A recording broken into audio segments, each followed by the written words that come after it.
Hello and welcome to the What Women Want Today podcast. You might be asking yourself right about now, well, what do women want? I mean, we're pretty complex creatures, right? Well, I think we want it all, and I'm here to explore it with you. My name is Terry Kellums. I'm your host. Go grab your favorite beverage. I've already got my glass of wine, and let's get started. Hello and welcome to another episode of What Women Want Today podcast. This is Terry Kellums, your host. Today, I am excited to be joined by Dr. Dawn. Dr. Dawn, welcome to the show. I've been looking forward to our conversation. Yeah, I'm looking forward to our conversation today. I originally was introduced Hi, Terry. to you and I'm what so you do glad to be through here. my Thank you so friend much for having me. Bryant's podcast, Revive Your Midlife Marriage. And I was listening to your story and I was really intrigued, as I am so often, by women who make rather large pivots in their life in order to kind of pursue something that just fills their soul with happiness and joy. And I would like you to tell us a little bit about that path today and give us a little bit of an idea of what you're doing now as well.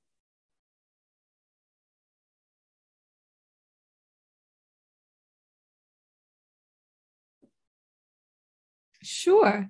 Well, I work now as a doctor of metaphysical counseling, which means I received a PhD in counseling that is similar to traditional cognitive behavioral therapy. But one of the things that we do is we integrate a lot of spirituality and energy work into it. And so that's where it sort of differs a bit. The understanding in metaphysics that myself and all the things I do and my energy affects everyone and everything else around us. So we do have the ability to manifest what we want, and we have the ability to change the world around us if we want. And so it's about learning to do this. And the work that I do now, I see clients one-on-one individually, many via video chat. But I have clients over 12 years I've been doing this. I've accumulated clients on almost every continent. So I'm very blessed. I have clients around the world. I get up at strange hours because of that, but I don't mind. And one of the other things that I've just recently put into motion was in September, we opened up an online academy called ThoughtWord. And that's something that we do that enables people, if they don't have the ability to meet with me one-on-one, they can do a self-study program in my teachings and my methodology. Or if they want to begin their own practice, such as I have done, they can certify themselves what sort of in the because your ThoughtWord background methodology is in IT. I and be understand able you were to in then IT for about work 20 as a years. practitioner to help What others. happened? Did you just wake up one day and say, oh, I'm not doing this anymore, I'm going to do this whole new thing? Or how did that process kind of work for you? Yeah.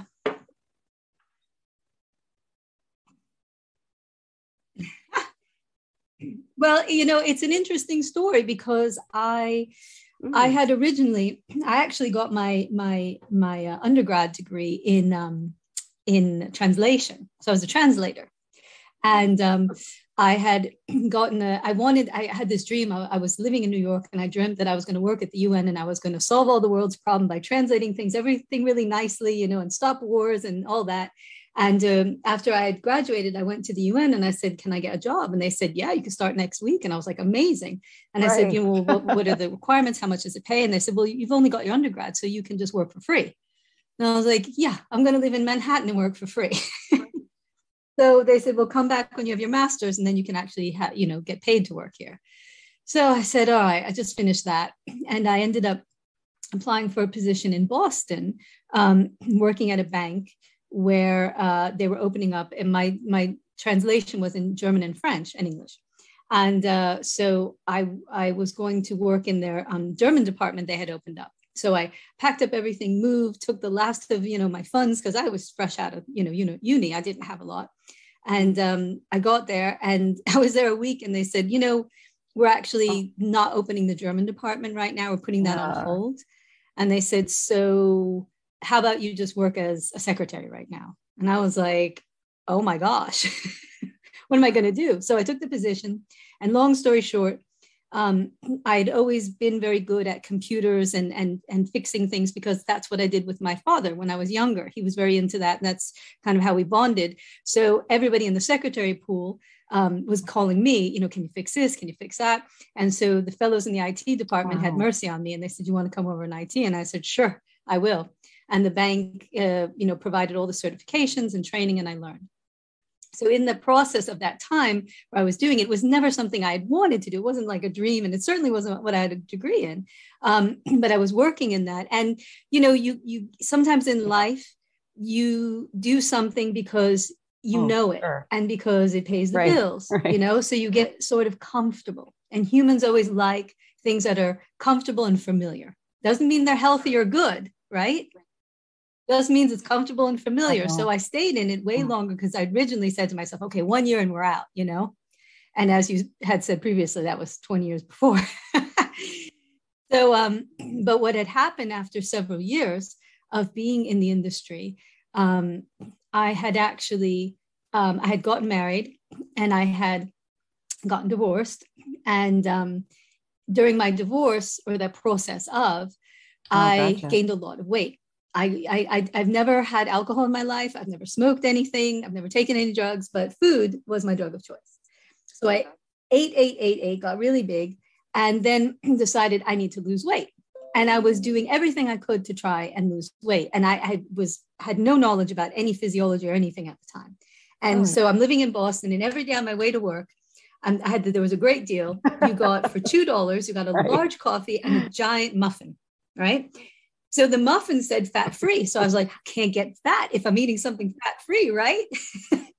So I get a large coffee, and I'd put 8 sugars in it, whatever, and a muffin that was like the size of my head. And I would get also, in case I was peckish, a bag of gummy bears, because again, those are fat. And I couldn't understand why I was getting in the hometown where I grew up. They would make these huge, and I'm showing you because we're on video, but there were probably like 3 or 4 inches tall, like a square Rice Krispie treat. And I would put it on my desk, and I somehow convinced myself that if I only ate a tiny little slice of it at a time, that I wasn't really fattening.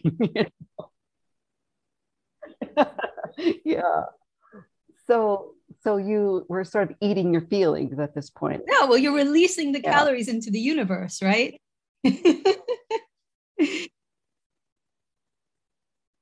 100%. And so through that whole process, I tried so many different things. And eventually I did find something that was working for me, which was about taking caution about my carbohydrates and my calories. And what happened was I got spurred into this idea of, I have no idea how my own body works. I don't know what I'm doing. So I had, at that point, I had actually left, decided to leave the States, and I went back to Europe, and I went back to Germany, where I'd lived many years. I lived in Germany and Austria. And when I got there, I started a degree in holistic medicine, in homeopathy, which is where Western holistic medicine has started in Germany, not Eastern, Western. So I studied that, and I learned all about how the body works, and it was so amazing, and it was incredible. And I was practicing there, and then I ended up getting married again, and we decided to come back to the States, and we came back to Florida via a dart that we threw at a map, and it landed there. So I will admit I did aim kind of low because I didn't want to be cold. Oh, God. So we came to Florida, and then I was like, okay, great, I'm going to open a practice. And then Florida was like, yeah, we don't recognize your degree. And I had just spent all these years studying everything about the body in a foreign language. And I knew the translations in English, but I didn't want to have to get tested in it again. So I thought, oh, what do I do? So at that point, I knew that I had this interest in healing and this kind of work. It wasn't necessarily only about weight loss, which is something near and dear to my heart. And I do a lot with people. And when people, if anyone goes to my website, they can see what I call my fat pictures. But, I thought, well, let me think. So I was just working various jobs when I got back, because I couldn't do what I wanted to do. And in that process, I thought, okay, what are the things that I like about what I've studied and what I want to do and having a practice? And what are the things that I even liked when I was in my old work, in IT. And I realized the things I really cared about was working with people, helping people, solving conflict, allowing people to find a path and helping them to reach that. Because by the time in 20 years of IT, the last job I'd had was in Austria, and I had been a director. And at this point, you know, I had thousands of people that reported to me, and then managers and all this and that, and presidents. So as everything came together, I realized that I liked building teams. I liked working with people. Yeah. People came to me when they had challenges. You know, I was the one who kind of sorted it out and set them on the path. And I thought, everything, that's what I like to do. And to be honest, I was tired of the pressure of being in IT, because one of the things was that I realized that I really enjoyed working with people and helping them. And in IT, everything has to be solved like in that moment. You don't have time to think and mull it over and research. It's like something's on fire and you've got to figure out how to put it out. And I didn't want that pressure. But I did like communicating with people. So at the time, there wasn't a thing called life coaching or anything like that. This was many years ago. But there were certain certifications you could get, such as there was one online that was called like lifestyle weight management coach. And there was another one called stress management coach or counselor or something like that. So I started to go back and get these certifications. And I was still working I was doing IT, but I was doing it as a consultant. So I was only doing it. I decided I was going to do it not full time, because I knew I wanted to build up a practice of some sort. So I had, you know, the money that was the bank, what I knew was coming in, you know, from every day. And then I had my other time, my weekends, my nights, whatever that I was using to build up my practice. Sure. And so that's where I started. And I was doing all the things that I could do legally, you know, in the country with these certifications, you know, teaching classes like meditation, going to different places and giving free seminars and talks and workshops. And that's how it slowly started to develop. And I help a lot of people now doing this sort of thing when they feel like they're trapped in positions they don't want, where they don't want to be. And one of the things I say to them is, well, what do you really enjoy doing? And what aspects of what you have done do you really like? What's the parts you'd like to do? If somebody said to me, you want to just sit around and meet interesting people and talk to them all day and get paid, I'd be like, yeah, that's what I do. Yeah, exactly. You know, I get to do that and help people, you know, and have them be, you know, appreciative as well. Yeah, no, I like this because I think a lot of people, when they think I need to make a change, but I don't know even where to start, it's not as if you have to do everything all at once. It's not as if you have to just abruptly stop your career. I was in insurance for 16 years. I didn't just abruptly stop my insurance career to become a podcast host and a life coach. So I love the story because it's showing that, you know, we can do two things simultaneously and still give our best to both things. It's not impossible for women who want to make a pivot. My audience is largely women, so I'm speaking to the women, but yeah, I think, you know, making pivots is entirely possible. So you eventually were able to just give up any of the IT consulting and focus on just I saw on your website, you do hypnotherapy, you do NLP, you do EFT. Am I missing anything? All sorts of stuff. Yeah. Yeah. And energy work. Yeah. And so, yeah, of course. Well, and then eventually I went back to school and I got my PhD in the metaphysical counseling because I realized that there was so much more that I wanted to know.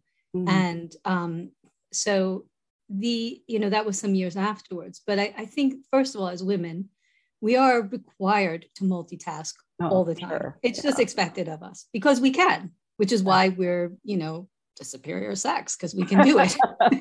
You know, so we do.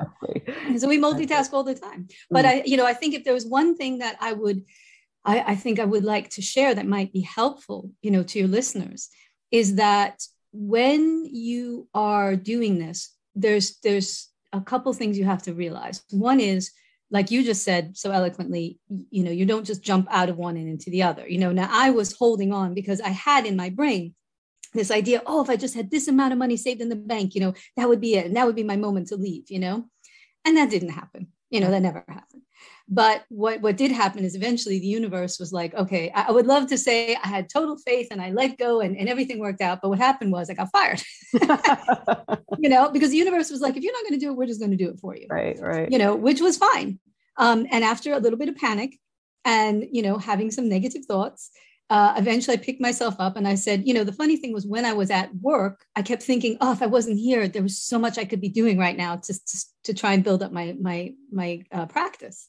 But I think that's the lie we tell ourselves, though. That's part of the story that we tell ourselves, that what we really need is just more time. But what we really need is to know how to use our time effectively.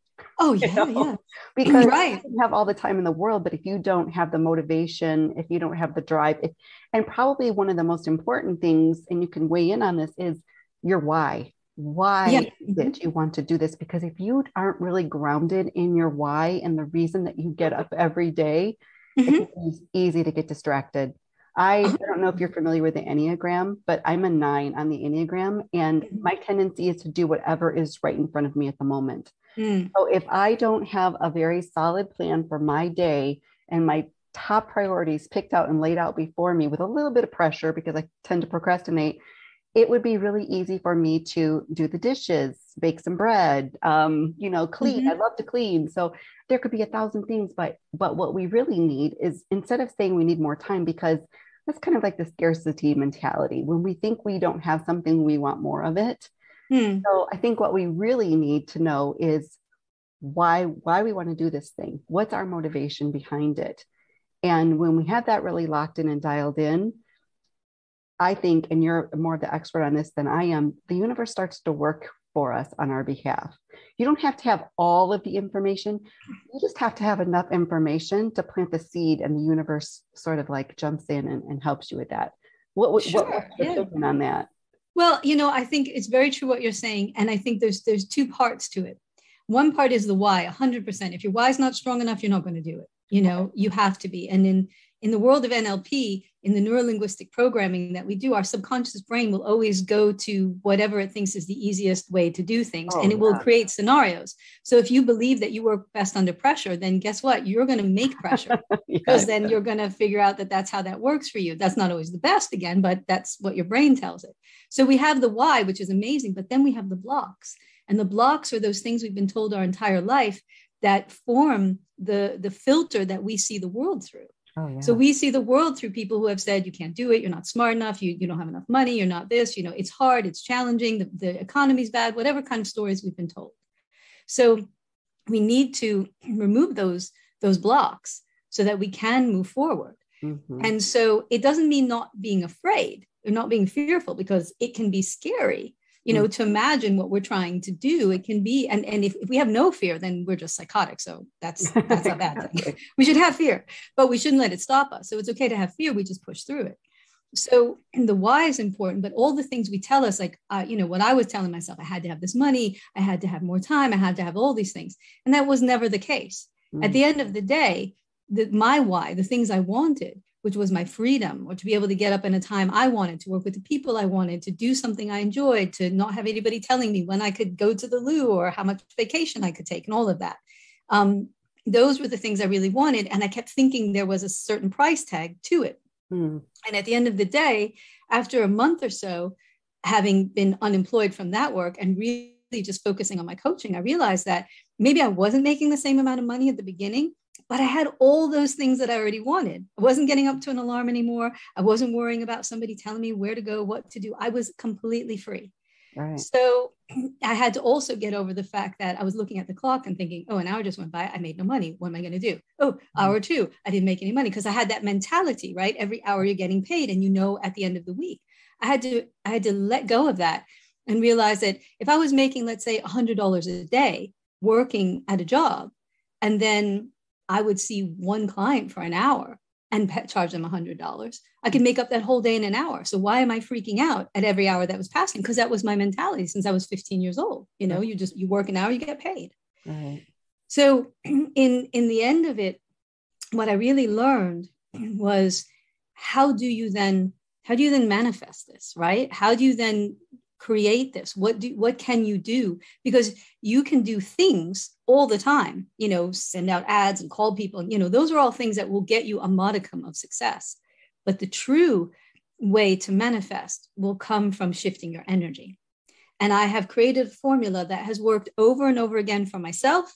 And I've shared it with all of my clients as well. And that is three parts of manifestation. Okay. The first part is expectation. So whatever it is you want to do, you don't need to have exactly the whatever it is in your mind. You don't have to know exactly what and how and the amount. It doesn't matter. You just need to have an expectation that you can do something different, whatever it is. I expect that, I say, thank you so much to the universe, because I expect, not I'm asking, not I'm wishing, not I'm hoping, but I'm in 100% expectation. Like, I expect the sun's going to rise tomorrow. I'm pretty sure that's going to happen. If it doesn't, okay, that's not good, but I expect it will. So I expect, and I say that with all the gratitude that I expect this is coming to me, new position, new opportunity, new people, more finances, whatever that is. Second, I invite because I let go of my how. The first thing what happens is I'll say to somebody, how much would you like to make? And they'll say 20 grand a month. I say, okay, great. And as soon as they say that, their brain starts thinking, how am I going to do it? Yeah, how? exactly. Yeah. How, right? So we got to let go of that how. Let's let the universe can figure out the how. So we just say, I invite it. Thank you so much, universe. I invite it however you see fit, whatever it comes in, whatever amounts, whatever ways, whatever people, whatever opportunities, I am open. And now, because of step one, I'm actually actively looking for it. There's a big difference between just hoping that something will fall in your lap and waking up every day with your eyes open going, oh, where is it coming? Where's it coming from? Ooh, is it here? Is it there? Is it you? Whatever it is, now I'm looking. And then the third part is to allow it. And we allow it in two parts. One is we allow by visualizing and allowing ourselves to experience in our body and in our mind what that looks like. Yeah. So if I say, oh, I'm making 20 grand a month. Okay, what does that look like? What bills do I pay? How does it feel when I look at my bank account and there's extra zeros there? What little treats do I buy for myself? How do I feel? Feel a sense of relief? Do I pay things off and feel good, feel calm, feel peaceful, feel I have so much more opportunity or breathing space? So really allowing yourself to just feel that, to go into that. People are afraid. They'll say, oh, I don't want to be let down. I say, either way, you're going to get the same result. If you don't reach the thing, or you do reach the thing and you thought you were going to, and you got, and you didn't, you still didn't get it. But if you did get it and you allowed yourself the enjoyment of experiencing it beforehand, that's when we vibrationally are in alignment with the things we want, instead of in the vibration of fear and worry and concern or negative thinking that we've been taught. Right. And the other half of allow is to tell ourselves why we deserve it. One of the challenges I have with so much of the women I work with is that we're so often raised to believe that we should sacrifice. We shouldn't ask for anything for ourselves. A good woman just helps everybody and never wants anything. And it's terrible to want to, be successful, or, it's such craziness. Yeah. And so we have to rework that in our mind and say, why do I deserve it? When I ask them, and sometimes they get stuck, I don't know. Mm-hmm. Sometimes I just say, well, why not? How about that? Yeah, I always say it's much easier for women to come up with the things they don't want than the things that they do want. And sure. Yeah. I mean, and when I work with women, and I work with a lot of them who have been in very negative relationships, they always say to me something like, I don't understand. I never asked for much. And I'm like, yep. And that's what you got. That's not what much. You got. Exactly. Because you never asked for it. So these 3 steps: expect, invite, and allow, right? I do this every day. You can do it in the shower, do it while you're brushing your teeth, do it before you go to bed, whatever works for you. It doesn't take more than 5 minutes. But if you do this and you really start to refocus your mind, your brain, your body, your soul, and get those pathways of your brain to now align themselves into the thoughts of how this is going to happen, because I'm open to allowing it, rather than all the ways that it couldn't happen or hasn't happened. So did you use this in your weight loss journey as well? 100%. Okay. I use this not only, I will tell you another little secret. Not only did I use this in my weight loss journey, because you can use it in anything you want to manifest. Mm-hmm. I used it to get my husband now. I did. And I really had to use number 2, which was the how, because I was getting stuck on the how. I had too much of an idea of what I thought it had to look like. And instead, when I released that, and then I was open to all the possibility. So yes, you can use this manifestation for anything in your life.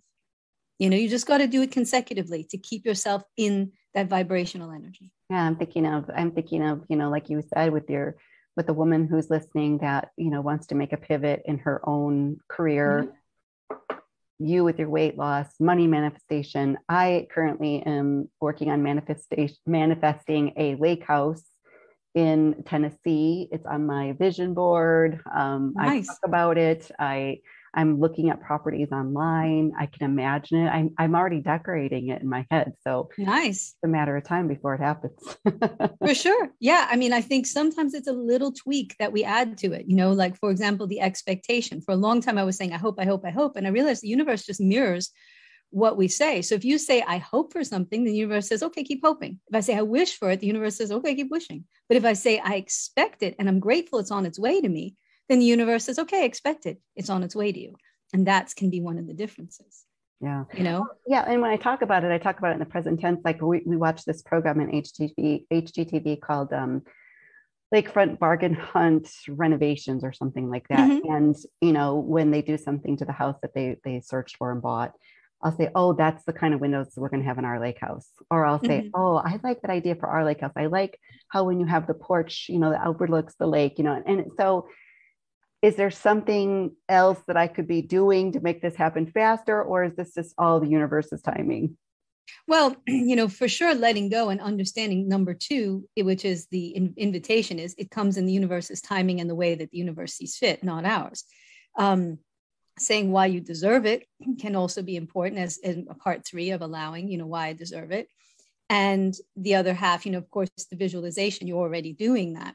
So those, you know, those 3 areas can be so helpful in the manifestation, and you're speaking it into being as well, which is so important.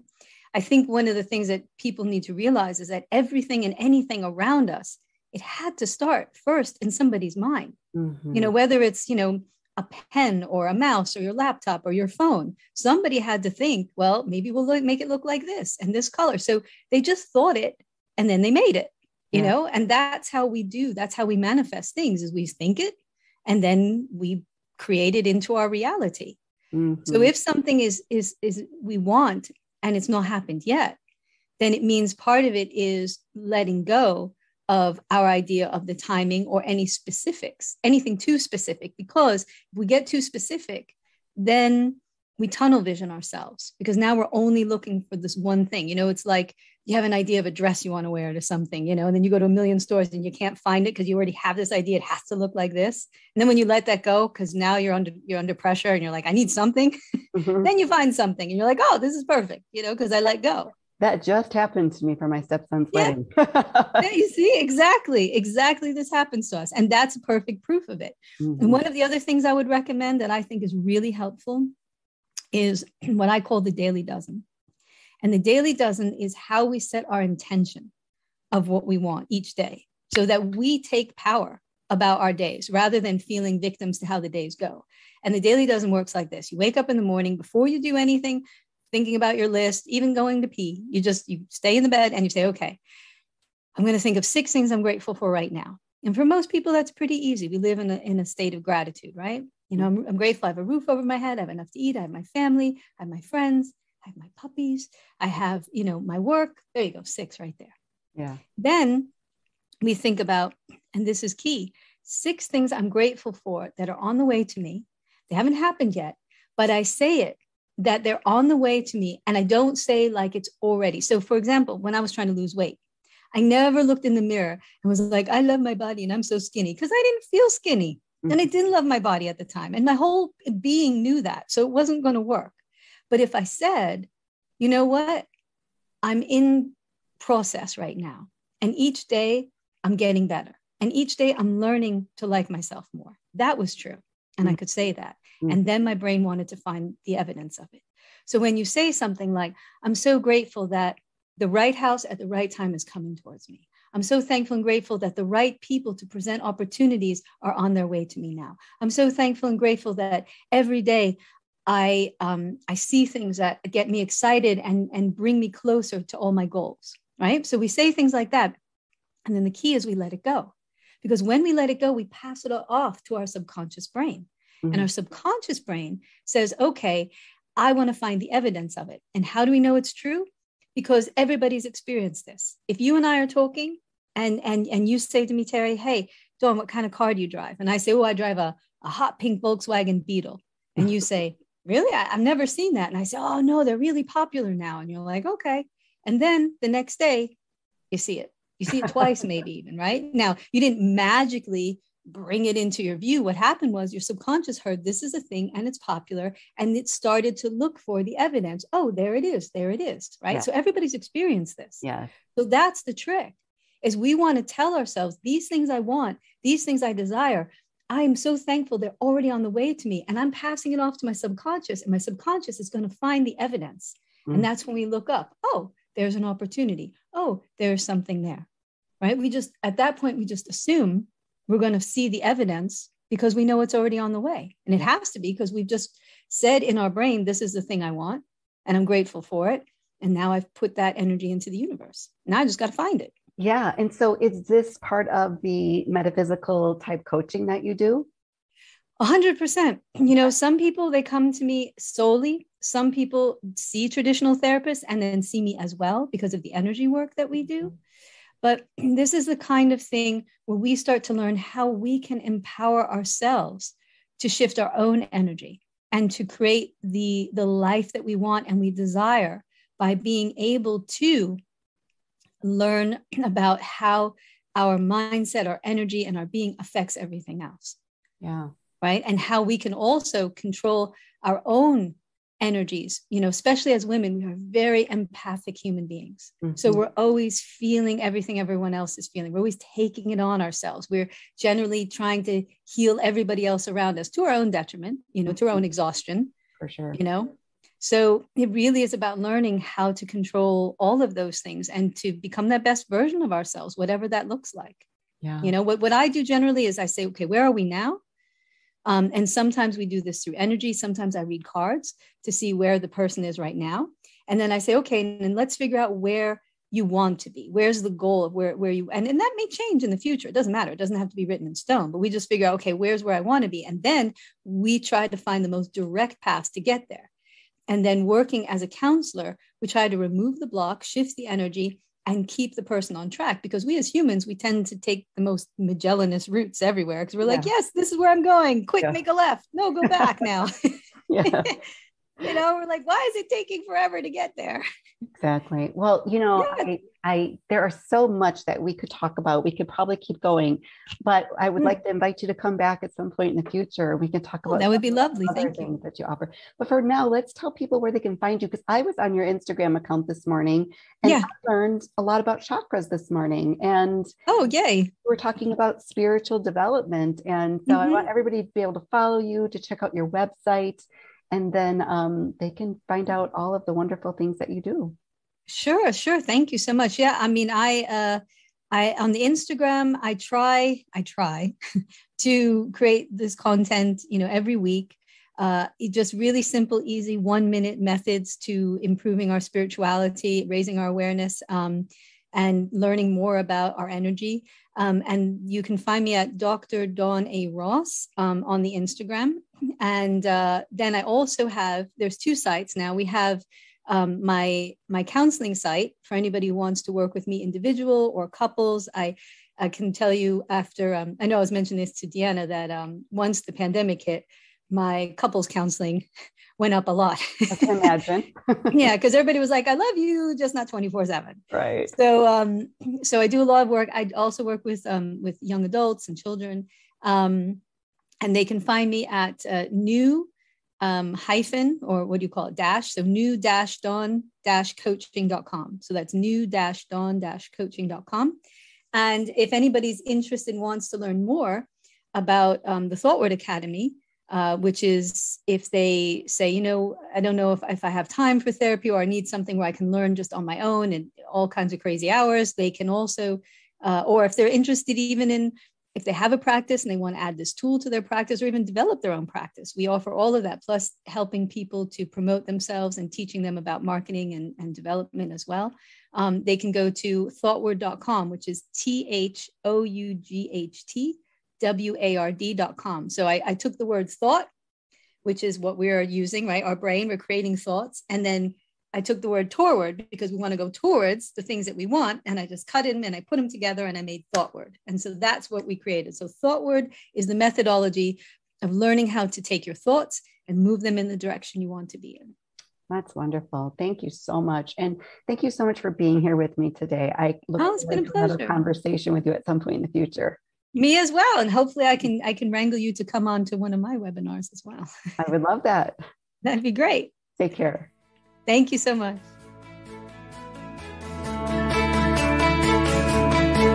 Thank you so much for joining me. I hope you enjoyed today's conversation as much as I did.